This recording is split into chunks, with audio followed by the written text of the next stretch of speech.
పరలోకమందు మా ప్రభా యేసయ్య మీకు వందనాలు, మీకు స్తోత్రం తండ్రి. రాజులకు రాజు, సృష్టికర్త తండ్రి, మన ప్రేమించి తండ్రి మా కొరకు చనిపోయి తిరిగి యేసయ్య మీకు వందనాలు తెలుస్తున్నాం ప్రభా.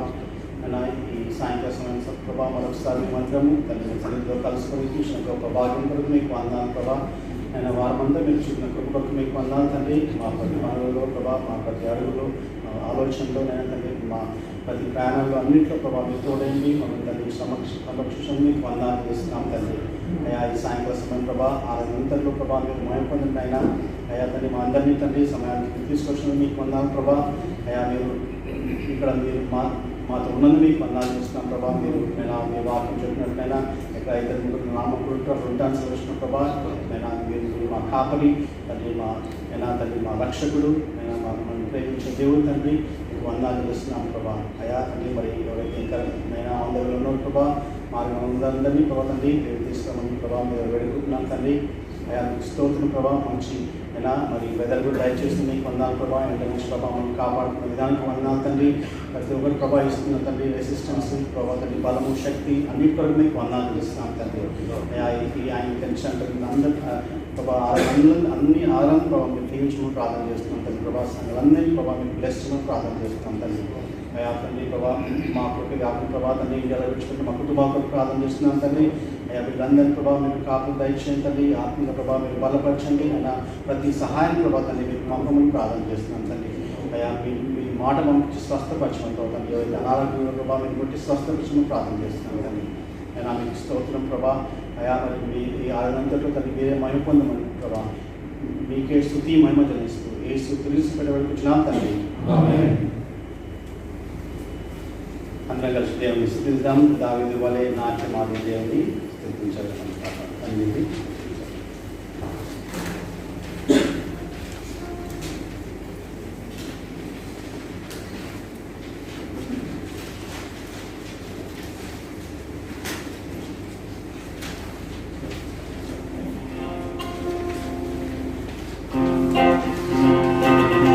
దావీదు వలె నాట్యమాడి తండ్రిని స్తుతించెదము.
దావీదు వాలే నాట్యమాడి తండ్రిని స్తుతించెదము. క్రీస్తుతో నన్ను ఫలింపజేసిన తండ్రిని స్తుతించెదము. క్రీస్తుతో నన్ను ఫలింపజేసిన తండ్రిని స్తుతించెదము. యేసయ్యా స్తోత్రములు, యేసయ్యా స్తోత్రములు, యేసయ్యా స్తోత్రములు, యేసయ్యా స్తోత్రములు. దావీదు వాలే నాట్యమాడి తండ్రిని స్తుతించెదము. దావీదు వాలే నాట్యమాడి తండ్రిని స్తుతించెదము. యేసయ్యా స్తోత్రములు, యేసయ్యా స్తోత్రములు, యేసయ్యా స్తోత్రములు, యేసయ్యా స్తోత్రములు. కదా ఈ వారం కంటవాక్యం నేర్చుకుందాం. ఈ వారం చూసి కంటవాక్యం. Praise the Lord. మనం గత వారం వాక్యం జ్ఞాపకం చేసుకుందాం ఒకసారి. ఎబ్రీ పత్రిక గుర్తుందా? ఎవరికైనా 10వ అధ్యాయం 12, 13 వచనాలు నేర్చుకున్నాం మనం. చూద్దాం ఒకసారి. ఈయనైతే పాపముల నిమిత్తమై సదాకాలం నిలుచు. నేను ఒక మాట జ్ఞాపకం పెట్టుకోమన్నాను. ఏంటిది? ఒక్క బలి కదా. ఏం మాట? ఒక్క బలి. అది గుర్తు పెట్టుకుందాం మనం. ఒక్క బలి మన కొరకు చేయబడిన ఒక్క బలి. ఈయనైతే పాపముల నిమిత్తమై సదాకాలము నిలుచు ఒక్క బలిని అర్పించి అప్పటి నుండి తన శత్రువులు తన పాపములకు బాధపెట్టుగా చేయబడి వరకు కనిపెట్టచ్చు దేవుడి కృపాశన ఆశీర్వాదం. ఈ మాట మనం ఈ వాక్యం మనం నేర్చుకున్నాం. ఇది చాలా ప్రాముఖ్యమైన విషయం. ఇది యేసుక్రీస్తు ప్రభు యొక్క మన కొరకు చేయబడిన ఒక్క బలి గురించి మాట్లాడుతున్న ఈ వచనాన్ని మనము జాగ్రత్తగా జ్ఞాపకం పెట్టుకోవాలని నేను గుర్తు చేస్తున్నాను. మళ్ళీ ఒకసారి గుర్తు చేస్తున్నాను నేను. ఈరోజు మనం హెబ్రీ 10వ అధ్యాయం 14వ వచనం నేర్చుకుందాం. లాస్ట్ వీక్ మనం గుర్తుపెట్టుకోమన్న విషయం ఏంటంటే ఒక్క బలి అని గుర్తుపెట్టుకోమన్నాను. ఈరోజు మనం గుర్తుపెట్టుకోవాల్సింది ఏంటంటే ఒక్క అర్పణ. చెప్తామా? ఒక్క అర్పణ. అదే లాస్ట్ వీక్ మాట్లాడుతూ ఉంటే ఒకసారి చెప్తాను అనమాట. ఒక అనేదానికి ఒక్క అనేదానికి తేడా ఉంది కదా. ఒక ఇంకా ఒక్క. సో అది జ్ఞాపకం పెట్టుకోవాలి మనం. చదువుతారు ఎవరైనా? ఈయన పరిశుద్ధపరచబడు వారిని సదాకాలమునకు సంపూర్ణంగా చేసి ఉన్నాడు. చెప్తాం అందరం. హెబ్రీ 10:14. ఒక్క అర్పణ చేత ఈయన పరిశుద్ధపరచబడు వారిని సదాకాలమునకు సంపూర్ణులుగా చేసి ఉన్నాడు. ఒక్క అర్పణ చేత ఈయన పరిశుద్ధపరచబడు వారిని సదాకాలమునకు సంపూర్ణులుగా చేసి ఉన్నాడు. ఈయన అంటే ఎవరండి?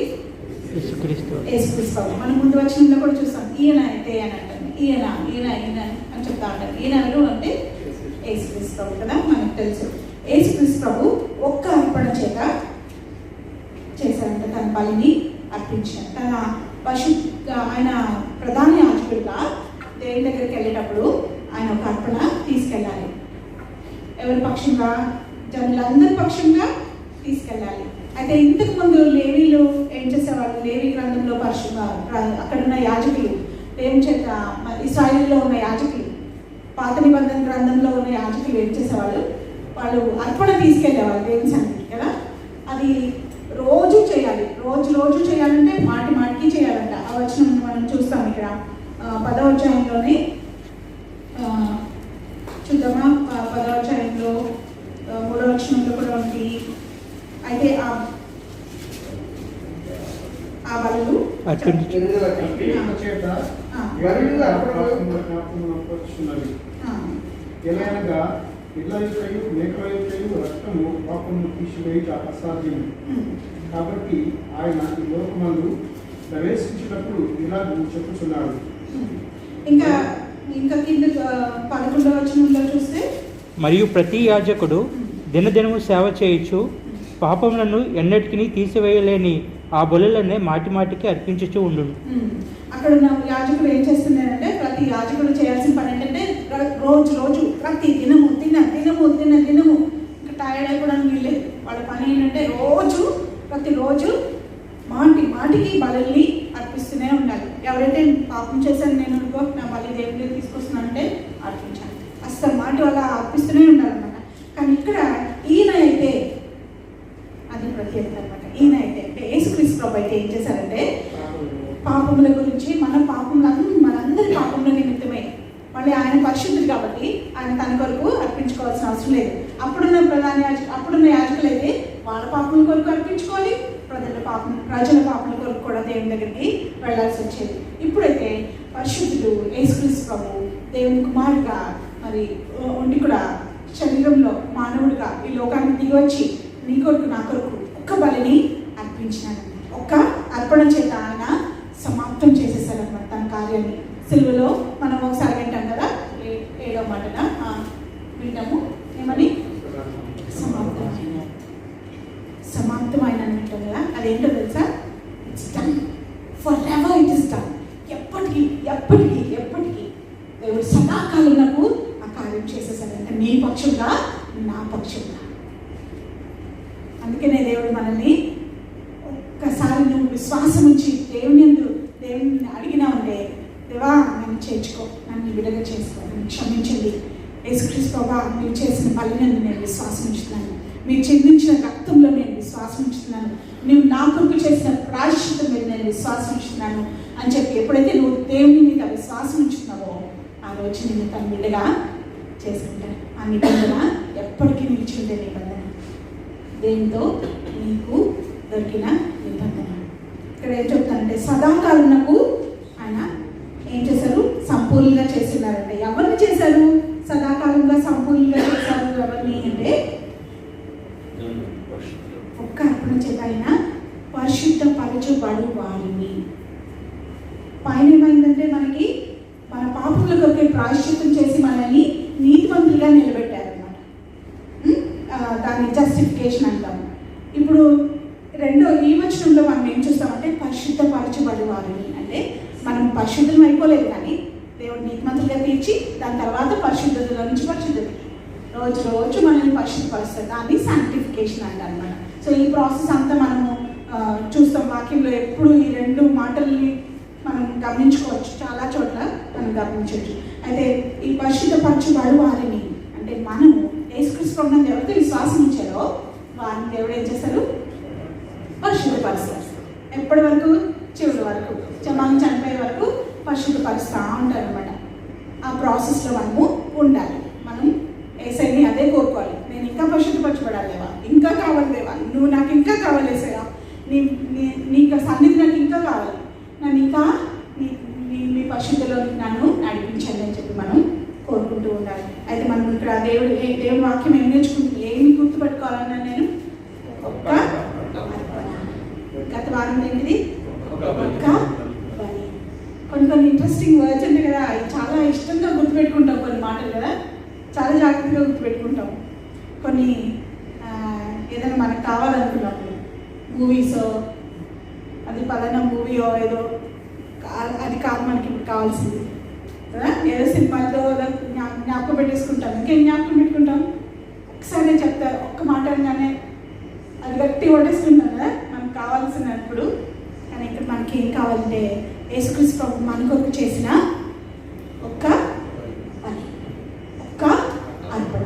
ప్రధాన యాజకుడిగా ఆయన గొప్ప ప్రధాన యాజకుడిగా, దేవుని దగ్గర నుంచి వచ్చిన మనకి దొరికిన ప్రధాన యాజకుడిగా, దేవుని కుమారుడిగా నీ కోసం నా కోసం ఆయన అర్పణ చేశారనమాట. అది ఏ అర్పణ?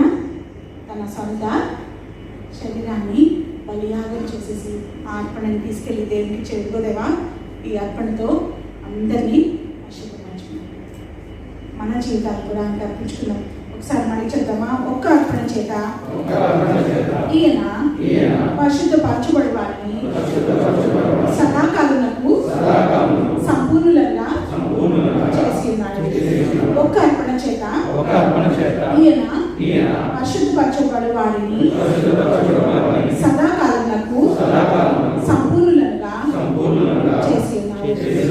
ఈ వాక్యాన్ని జ్ఞాపకం పెట్టుకున్నాను, ఎందుకంటే దీనికి వ్యతిరేకమైన టీచింగ్స్ కూడా ఉన్నాయి. అందుకనే నేను జాగ్రత్తగా మనం పట్టుకోవాలి ఈ వాక్యాన్ని అని చెప్తున్నాను. దీనికి వ్యతిరేకమైన అబద్ధపు బోధ జరుగుతూ ఉంది యేసుక్రీస్తు ప్రభువు యొక్క బలియాగం గురించి. అందుకని మనం ఒక్క అర్పణ ఒక్క బలి అనే మాటను మనం జాగ్రత్తగా గమనించి ఒకేసారి అర్పించబడ్డారు, అయిపోయింది, అంతే. ఇంకా మళ్ళీ ఇంకొక బలి అవసరం లేదు. మనం ఇంకెవరు బలులు అర్పించవలసిన అవసరం లేదు. యేసుక్రీస్తు ప్రభు మళ్ళీ నిన్ను రక్షించడానికి ఆయన చేసిన బలి చాలు. ఆయన ఎప్పటికీ సదాకాలమునకు సరిపోయే అర్పణ అనమాట, సదాకాలమునకు సరిపోయే బలి. Praise God. దేవునికి వందనాలు చెల్లిద్దామా? హల్లెలూయా. మనము గత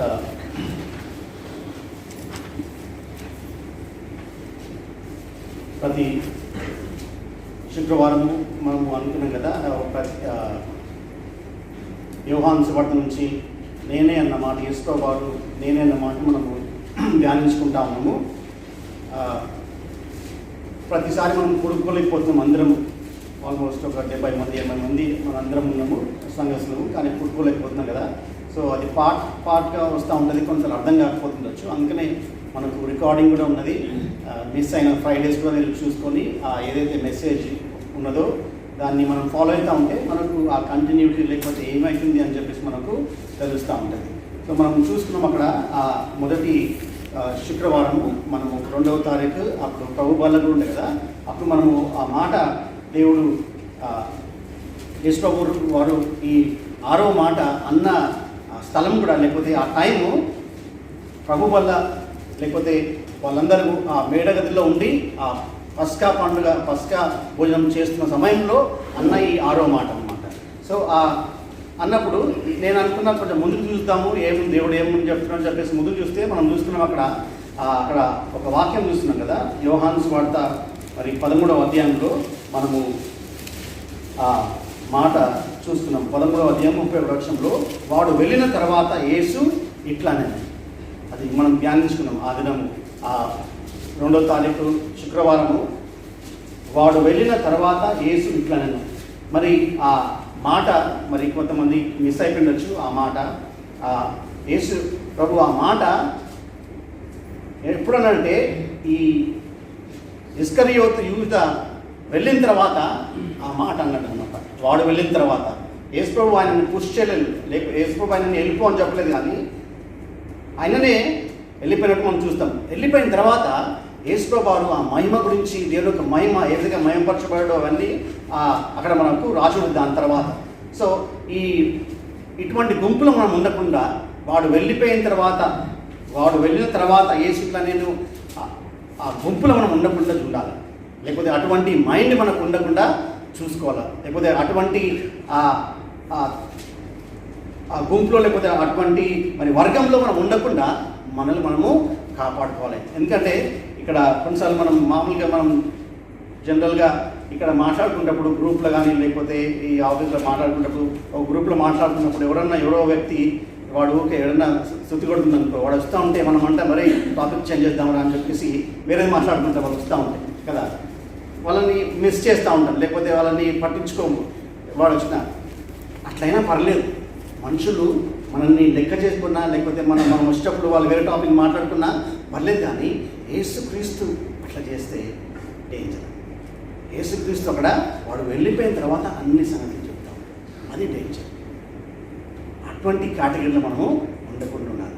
యేసుక్రీస్తు మనకు దగ్గర ఉండాలి, యేసుక్రీస్తు మనతో మాట్లాడే అటువంటి హార్ట్ మనకు ఉండాలి. మనం ఎప్పుడు కూడా ఆయనతోటి సంబంధం కలిగి ఉండాలని చెప్పి మనము కోరుకోవాలి. ఎందుకంటే అక్కడ వాడు వెళ్ళిపోయిన తర్వాత అవన్నీ కూడా గుర్తుంచడం మనము చూస్తాం. అక్కడ యేసు ప్రభు వారు దేవుని యొక్క మహిమ గురించి చెప్పడము అది చూస్తాం. ఎప్పుడైతే అటువంటి స్థితికి వస్తే యేసు ప్రభు వారు దేవుడు మనల్ని వదిలిపెట్టే స్థితికి వస్తే ఇంకా దాని తర్వాత మనం రిటర్న్ లేదంట.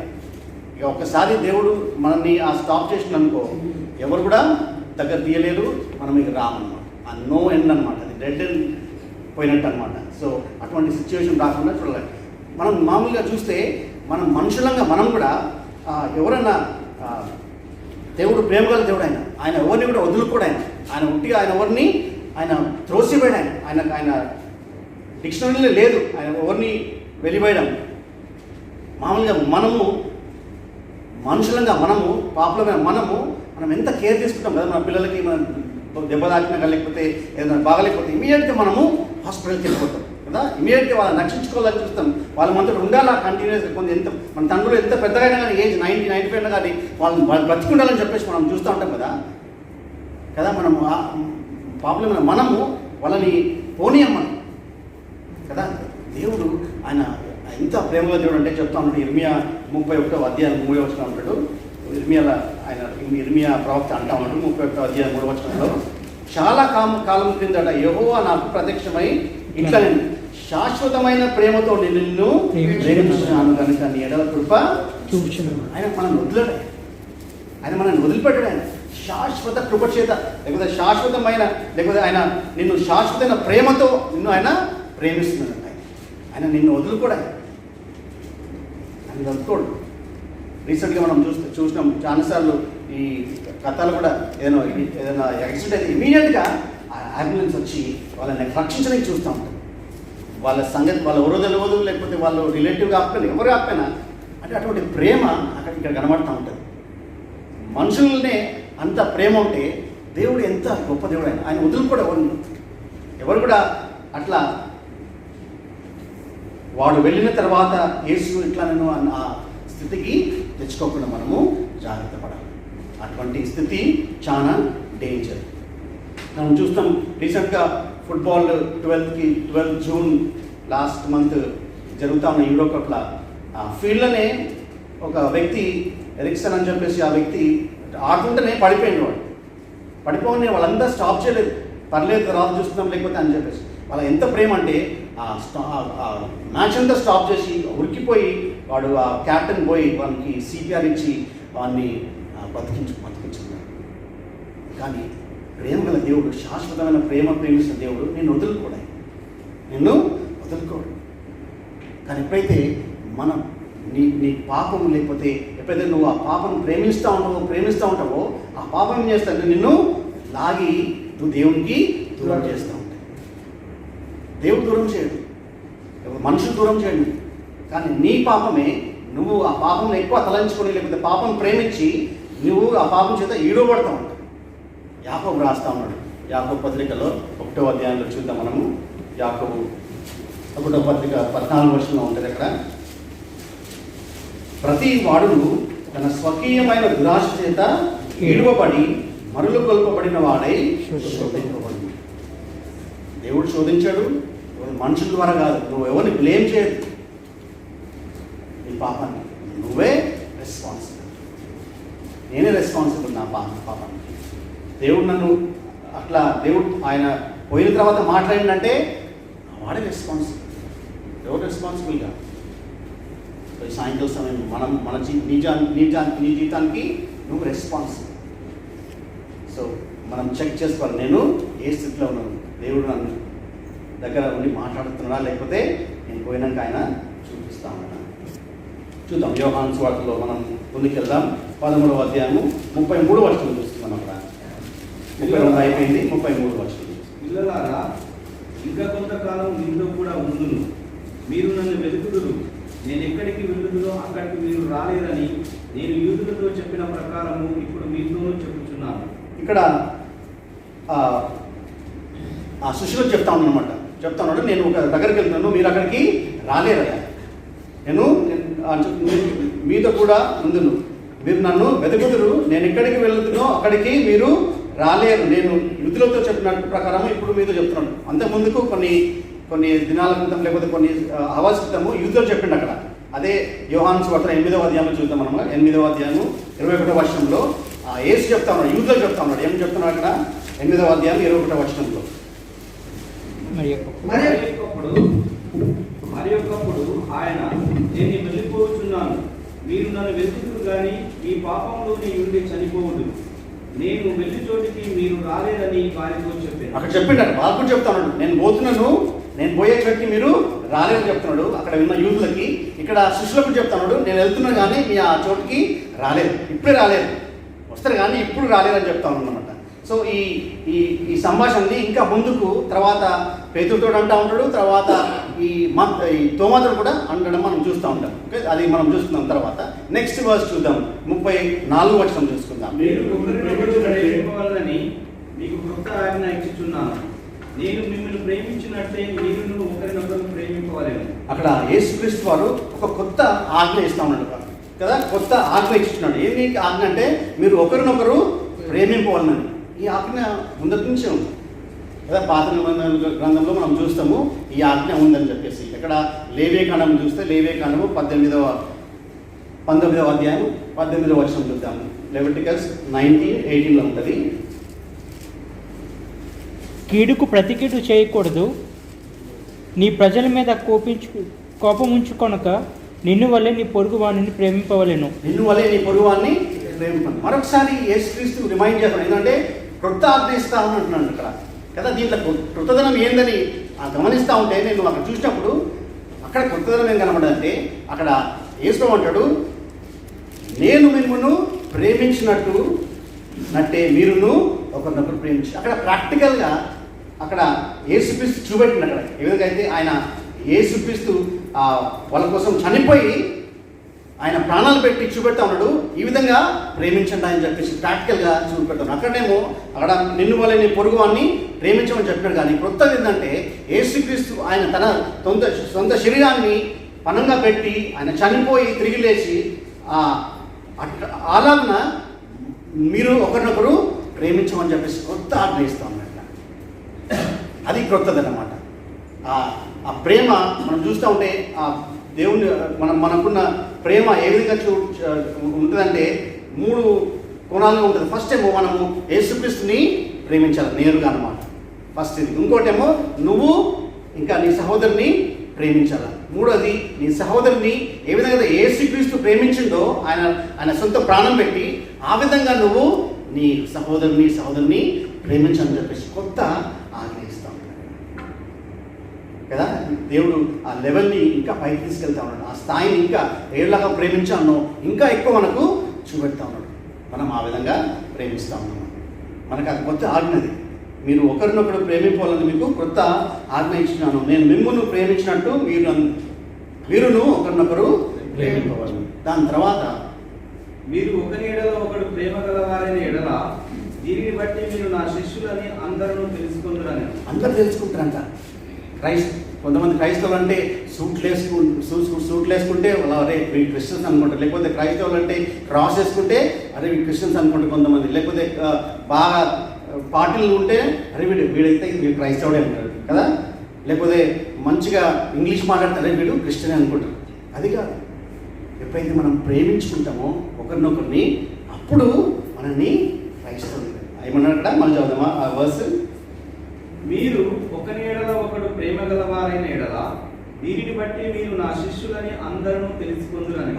ఆయన శిష్యులను ఎట్లా తెలుసుకుంటారంటే మనకున్న స్థాయి, లేకపోతే మనకున్న బ్యాంక్ బ్యాలెన్స్, లేకపోతే మనకున్న వాక్చాతుర్యం, అది కాదు, ఏ విధంగా ప్రేమిస్తూ ఉన్నాము ఒకరిని.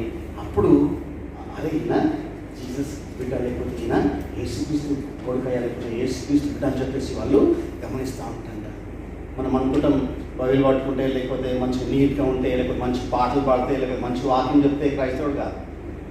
ప్రేమిస్తున్నాం, ప్రేమని అక్కడ వేరే లెవెల్లో చూపెడతా ఉన్నాడు. ఏ విధంగా ప్రేమించాలంటే యేసుక్రీస్తు ఏ విధంగా అయితే తన ప్రాణాన్ని పెట్టిండో ఫ్రెండ్కి, ఆ విధంగా మనం కూడా ఒకరికొకరు ప్రాణము పెట్టాలని చెప్పేసి దేవుడు మనకు ఆ వాక్యం ద్వారా మనకు చెప్తా ఉన్నాడు. నెక్స్ట్ వర్స్కి వెళ్ళిపోదాం మనము. సిమోను పేతురు, ప్రభువా నీవెక్కడికి వెళ్ళుచున్నావని ఆయనను అడగగా యేసు, నేను వెళ్ళుచున్న చోటికి నీవిప్పుడు నా వెంట రాలేవు కానీ తర్వాత వచ్చేదన్నావని అతనితో చెప్పాను. మళ్ళీ అదే చెప్తా ఉన్నాడు, నువ్వు రాలేవయ్యా, నువ్వు ఇప్పుడు రాలేవు కానీ తర్వాత వస్తామని చెప్తా ఉన్నాడు పేతురుతో కూడా కదా. అంతకుముందు కూడా మనం చూస్తాం కదా, పిల్లలారా ఇంకా కొంతకాలం మీతో కూడా ఉందును, 33లో ఉంటుంది అక్కడ 34. పిల్లలారా ఇంకా కొంతకాలం మీతో కూడా ఉందును, మీరు నన్ను వెతుకుదురు, నేను ఎక్కడికి వెళ్ళుదునో అక్కడికి మీరు లారే. నేను యూదులు చెప్పిన ప్రకారం ఇప్పుడు మీతో కూడా చెప్తున్నాను. మళ్ళీ తర్వాత కూడా ఈ పేతురుతో అంటా ఉన్నాడు, మళ్ళీ అంటున్నాడు, అదే సీమోను పేతురు క్లియర్గా పర్టికులర్గా పేరు పెట్టి చెప్తా ఉన్నాడు, ప్రభువా నీవు ఎక్కడికి వెళ్తున్నావు ఆయనను అడగగా ఏసేమంటున్నాడంటే, నేను వెళ్ళి చోటికి నీవిప్పుడు నా వెంట రాలేవు కానీ తర్వాత వచ్చేదామని అతనితో వచ్చాడు. ఈ పేతురు చాలా ఓపెన్గా ఉండే వ్యక్తి అన్నమాట. దుడుకు పేతురు అంటారు. ఆయన ఓపెన్గా మాట్లాడుతుంటారు. ఆయన ఏది మా హృదయంలో పెట్టుకోడు అంటాడు.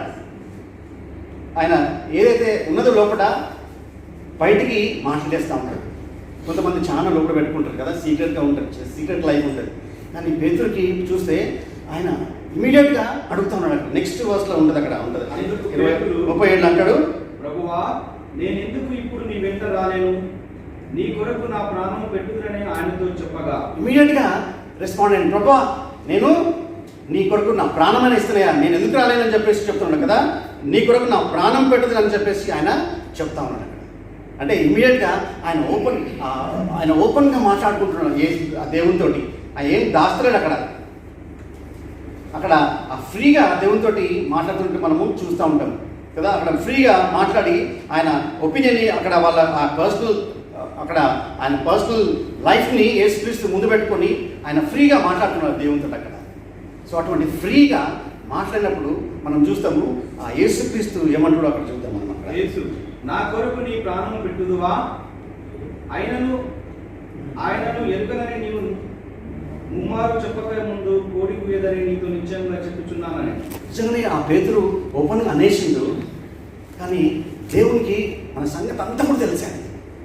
మనం ఏ టైంలో ఎక్కడ ఉంటామో, లేకపోతే ఏ టైంలో ఏ మాట మాట్లాడతామో, ఏ టైంలో ఏం చేస్తామో ప్రతిదీ కూడా ఆయనకి తెలిసినది. అప్పుడు యేసుప్రభువు వారు పేతురు చూసి అంటా ఉన్నాడు, అయ్యా నువ్వు ఈ రాత్రి నెక్స్ట్ దినము యేసుక్రీస్తు అప్పగింపబడతాడు, ఆ రాత్రి చెప్తా ఉన్నాడు, నువ్వు కోడి పూయకుంటే 3 సార్లు నన్ను బొంగుతావు అని చెప్పేసి చెప్పినాడు. అక్కడ చూస్తే అది ఆయన ఏమైతే అన్నాడో యేసుప్రభువు వారు అది జరిగింది.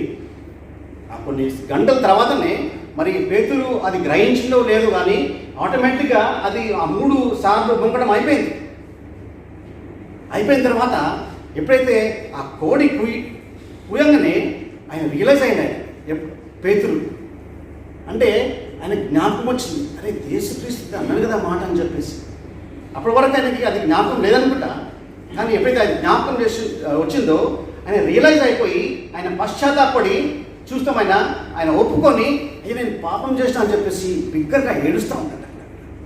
అంటే ఆయన ఇమీడియట్గా తెలుసుకున్నాడు, నేను తప్పు చేసిన అని చెప్పేసి. ఈ పేతురు ఎప్పుడు ఓపెన్గా ఉండే వ్యక్తి ఆయన లోపల ఏం హార్ట్లో పెట్టుకోని వ్యక్తి ఆయన.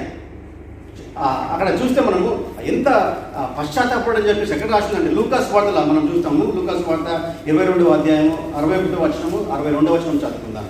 లూకాసు వార్త 22వ అధ్యాయము 61వ వచనము 62వ వచనం. తిరిగి పేతురు వైపు చూచెను కనుక పేతురు, నేడు కోడి పూయక ముందు నీవు ముమ్మారు నన్ను ఎరుగవద్దు అని ప్రభువు తనతో చెప్పిన మాట జ్ఞాపకం చేసుకొని వెలుపలికి పోయి సంతాపపడి ఏడ్చాను. అక్కడ చూస్తే బయటికి వెళ్ళిపోయి చాలా ఏడుస్తామంట.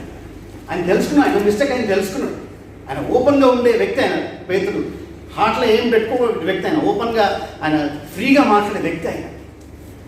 కానీ అంతకుముందుకే మనం చూసినాం యూదా ఆయన అన్ని సీక్రెట్గా పెట్టుకుంటాం లోపల.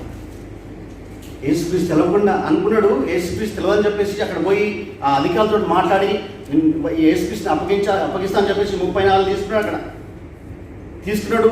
ప్లస్ సందేహం వస్తున్న దాంట్లో కూడా అన్నీ ఖతం చేస్తా ఉన్నాడంటే అది కూడా చేస్తూ ఉన్నాడు, సీక్రెట్గా చేస్తూ ఉన్నాడు. అనుకుంటాడు ఎవరికి తెలియదు, యేసుక్రీస్తు తెలియదని చెప్పేసి సీక్రెట్గా ఆయన చేసుకుంటాం. ఎప్పుడైతే ఆ సీక్రెట్గా చేస్తూ ఉన్నప్పుడు చేసిందో ఆ ఫలాన్ని ఆయన పొందిండు. ఆ పాపం ఆయన గుంచేసింది అక్కడ. అందుకనే యేసుక్రీస్తు ఆ మాట్లాడాడు కదా, వాడు వెళ్ళిన తర్వాత యేసు ఇట్లా ఎప్పుడైతే పాపం చేసుకుంటా ఉండి మనం సీక్రెట్గా ఉంచుకుంటామో మన లైఫ్ని, యేసుక్రీస్తు దగ్గర మనం పబ్లిక్గా లేకపోతే ఓపెన్గా కన్ఫెస్ చేయకుండా మన లైఫ్ని సీక్రెట్గా పెట్టుకుంటామో అది మనల్ని దూరం తీసుకెళ్తూ ఉంటుంది. పాపం అనేది మనకు చెందింది కాదు, పాపం అనేది ఫారిన్ బాడీ. అది మనుషులు చేసినప్పుడు దేవుడు పాపం చేయలేదు, పాపం తయారు చేయలేదు. సో పాపం వేదన నుంచి వచ్చి నీలో ఉన్నప్పుడు అది నీలో ఉన్నంతకాలం అది ఫారిన్ బాడీ, అది నిన్ను నాశనం చేస్తూ ఉంటుంది. యూదా ఒప్పుకోలేదు, సీక్రెట్గా పెట్టుకున్నాడు. అదే యేసుక్రీస్తు మినిస్ట్రీలో యేసుక్రీస్తుతో వెళ్తూ ఉన్నప్పుడు యేసుక్రీస్తు చాలాసార్లు ఎవరో మైండ్లో ఉన్న అవి కూడా చెప్తా ఉన్నాడు. మీరు ఇట్లా అనుకుంటారు అంటే అది అక్కడ కరెక్టే అయింది. అక్కడ అన్నీ తెలుసు ఎవరికి, యూదాకి. అయినా కానీ ఆ సీక్రెట్ లైఫ్ని బయటికి పెడతాడు యేసుక్రీస్తు. ఎప్పుడైతే ఆ రొట్టె ఇచ్చినప్పుడు అప్పుడే అయ్యా సారీ అని చెప్తే స్టోరీ వేరే ఉంటుండే. దేవుడు క్షమించలేదు కదా. అందుకని ఆ యూదా సీక్రెట్ లైఫ్ని ఓపెన్గా చేసుకోకుండా దాచుకొని జీవితాన్ని పాడు చేసుకుంటాం. చాలాసార్లు మనం కూడా ఆ సీక్రెట్ లైఫ్ని పెట్టుకొని మన జీవితాన్ని పాడు చేసుకుంటూ ఉంటాం. పాపం మన జీవితం సీక్రెట్ లైఫ్ని ఓపెన్గా పెట్టినప్పుడే, మనం కన్ఫెస్ చేసినప్పుడే, మనం ఒప్పుకున్నప్పుడే దాన్ని మనకు క్షమాపణ దొరుకుతూ ఉంటుంది.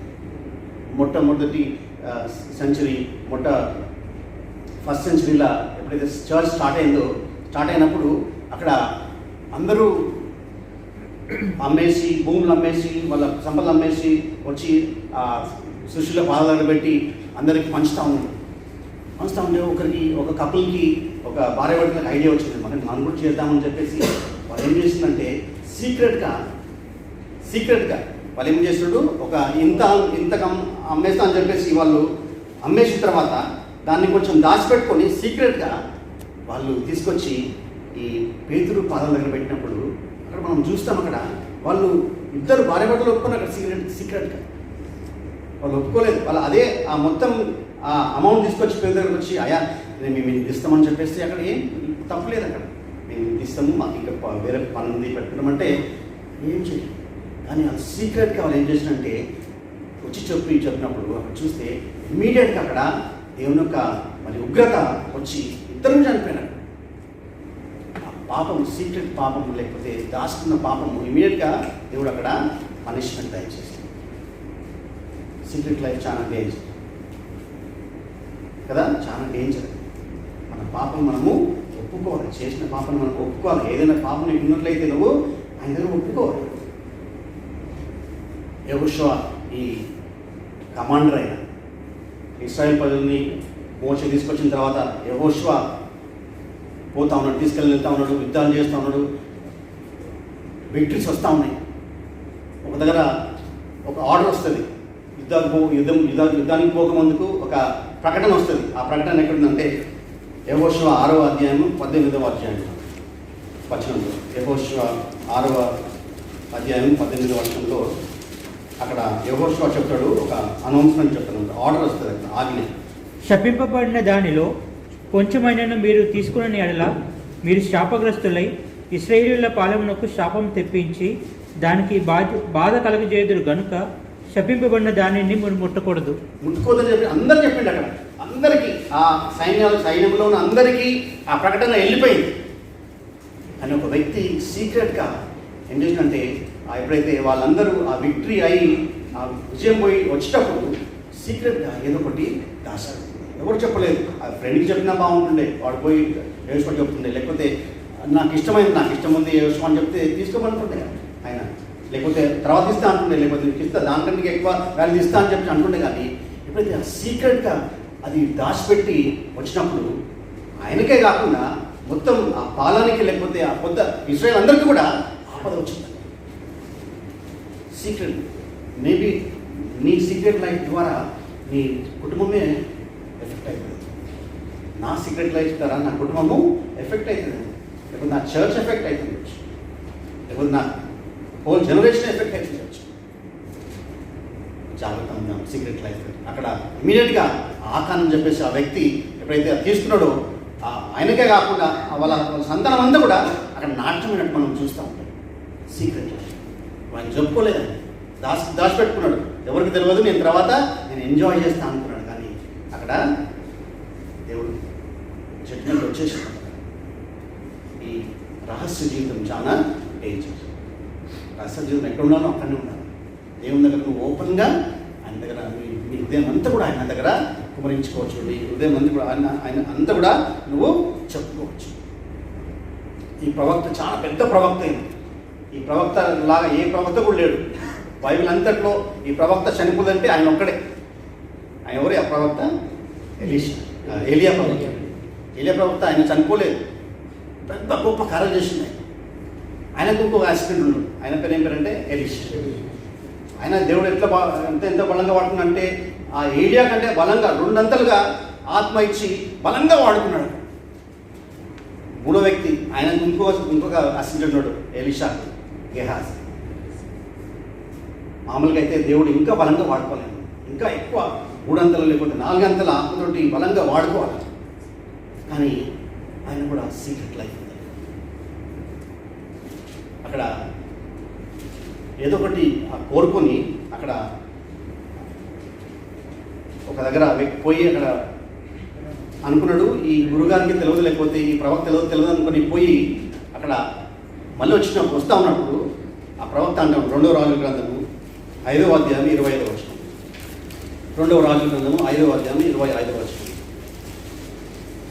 అతడు లోపలికి పోయి తన యజమానుని ముందర నిలవగా ఎలీషా వారిని చూసి, గెహాజీ, నీవెచ్చటి నుంచి వచ్చుతున్నావు అని అడిగినందుకు వాడు, నీ దాసుడునైనా నేను ఎచ్చుకుపోలేదని ఎంత క్లియర్గా చెప్తా ఉండ అక్కడ.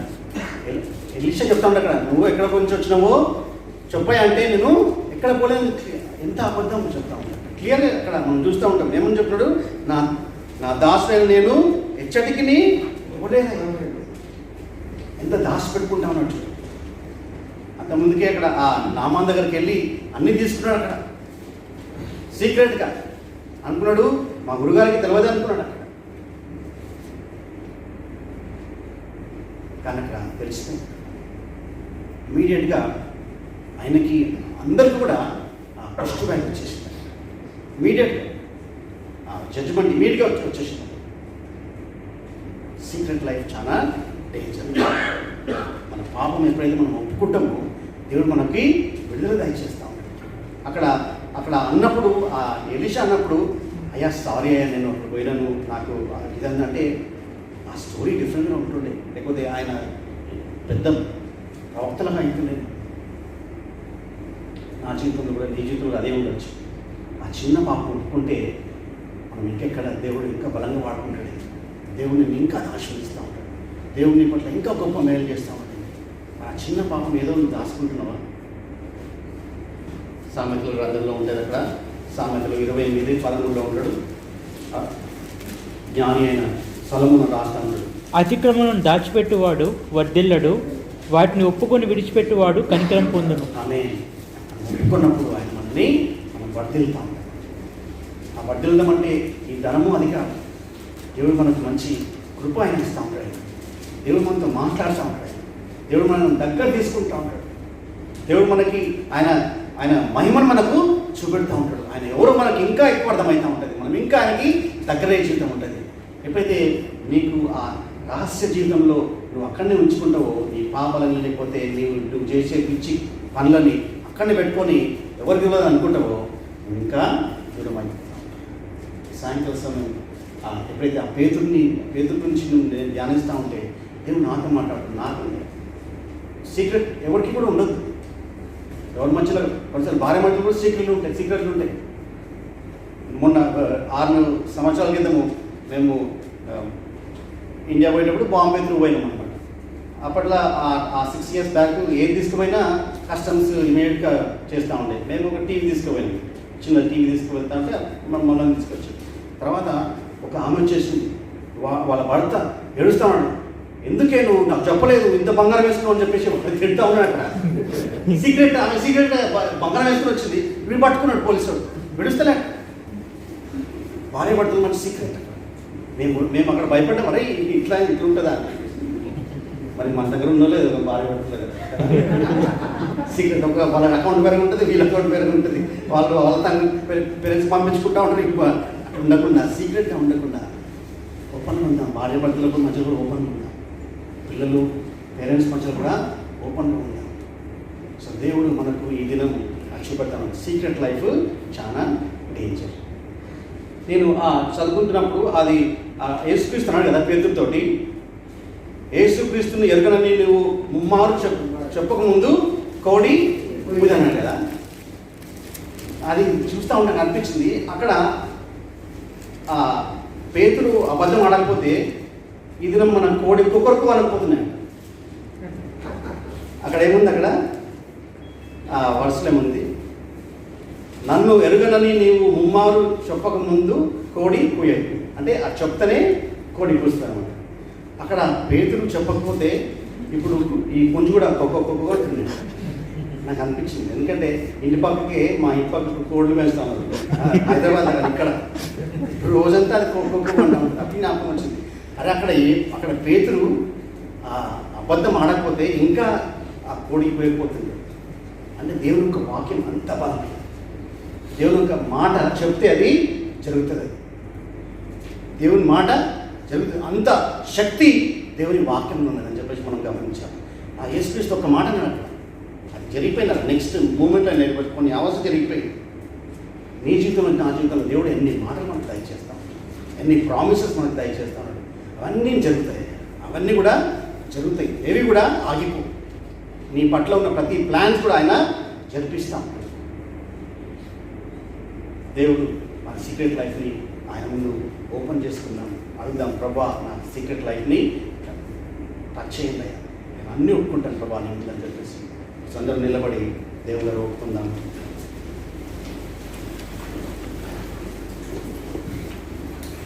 యోహాను సువార్త 14వ అధ్యాయం మొదటి వచనం చదువు.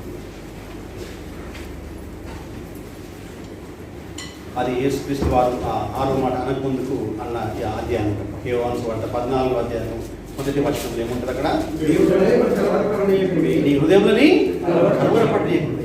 ఇదంతా ఎన్నో వస్తూ ఉంటుంది, మన హృదయంలో కలవరం వస్తూ ఉంటాయి, ఏదో వస్తూ ఉంటాయి. సో ఇది నాకు చెప్తా ఉన్నాడు, నీ హృదయాన్ని కలవరపడని.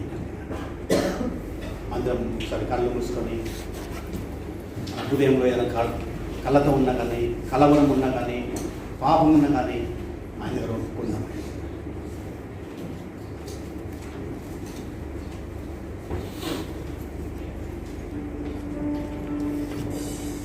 ఆరాధన స్తుతి ఆరాధన ఆరాధన స్తుతి ఆరాధన ఆరాధన స్తుతి ఆరాధన. నీ వంటి వారు ఒక్కరు లేరు, నీవే అతి శ్రేష్ఠుడా. కృతజ్ఞతములు నిత్యము కొలిచే నీవే పరిశుద్ధుడా. నీ వంటి వారు ఒక్కరు లేరు, నీవే అతి శ్రేష్ఠుడా. కృతజ్ఞతములు నిత్యము కొలిచే నీవే పరిశుద్ధుడా. నిన్న నేడు మారని ఆరాధన స్తుతి ఆరాధన ఆరాధన స్తుతి ఆరాధన.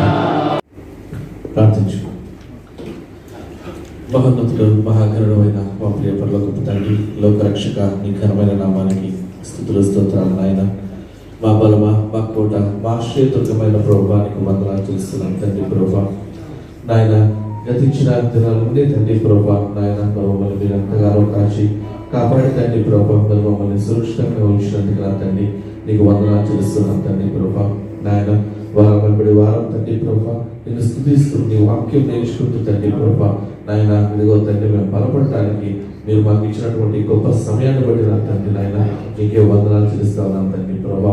మరి లోకం యొక్క భయంకరమైన పరిస్థితుల నుంచి మమ్మల్ని అందరినీ నువ్వు తప్పించి తండ్రి ప్రభా ఇచ్చినటువంటి ధన్యకరమైన జీవితాన్ని బట్టి నా తండ్రి నీకే వందనాలు చెల్లిస్తా ఉన్నాను. అవును ప్రభా, ఒక్క బలి చేత తండ్రి ప్రభా మీరు మమ్మల్ని నాయన నీతిమంతులుగా తండ్రి ప్రభా మనం చేసిన తండ్రి ఒక అర్పణ చేత తండ్రి ప్రభా మమ్మల్ని దినదినము తండ్రి ప్రభా నువ్వు పరిశుద్ధులుగా తండ్రి ప్రభా సదాకాలం వరకు తీర్చడానికి తండ్రి ప్రభా నాయన విధించినటువంటి ధన్యతను బట్టి నాయన నీకు వందనాలు తెలుస్తున్నాం తండ్రి.